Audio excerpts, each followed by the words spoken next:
Hello, my name is Paula Newbill, and I teach in Roanoke County Schools in Roanoke, Virginia. I teach in an elementary school. I am the only ESL teacher here, and we have a large population of English learners at this school compared to some of the other ones in our area. I want to address the Tell Us More questions that concern the knowledge of the learners and the families, action toward equity, and collaboration, experience collaborating.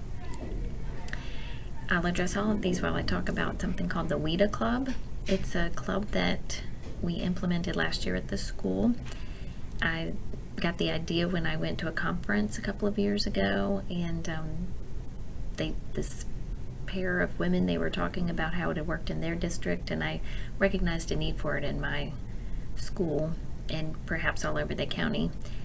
And the reason we needed to start this after-school club, which we named the WIDA Club, was because the students were not studying as well as they could have been, or at all, for certain tests and assessments.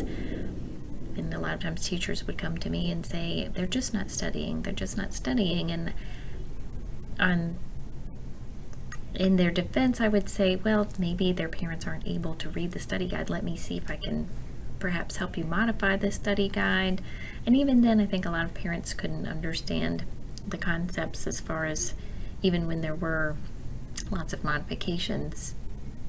So we decided, well, we might want to start an after-school homework help group.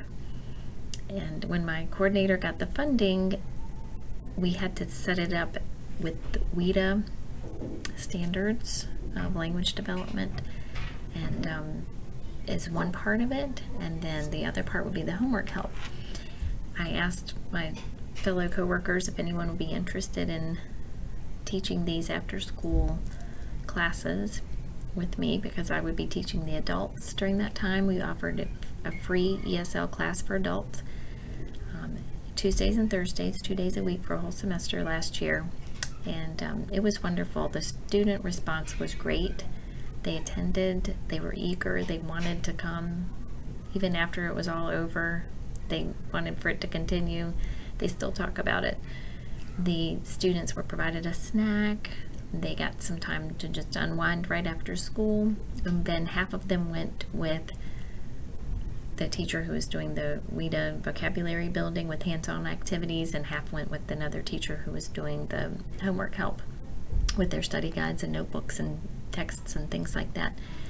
And so it was really wonderful. It was the best day, actually, was the day that the teacher who was in charge of the part where they learned the academic vocabulary was going to be out, so the parents had to participate. That was an idea that I came up with, thinking, well, since she won't be here and we can't find a sub for her, we'll just have the parents teach the students this vocabulary. And it was wonderful. The parents felt empowered. They were learning alongside their students. It happened to be the language of language arts that day, and so we had lots of board games and set up in different centers, and the parents were in charge. They were the ones who were in charge of each center.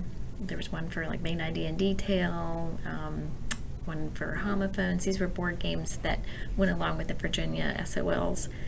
So the parents really enjoyed that day, I think, too.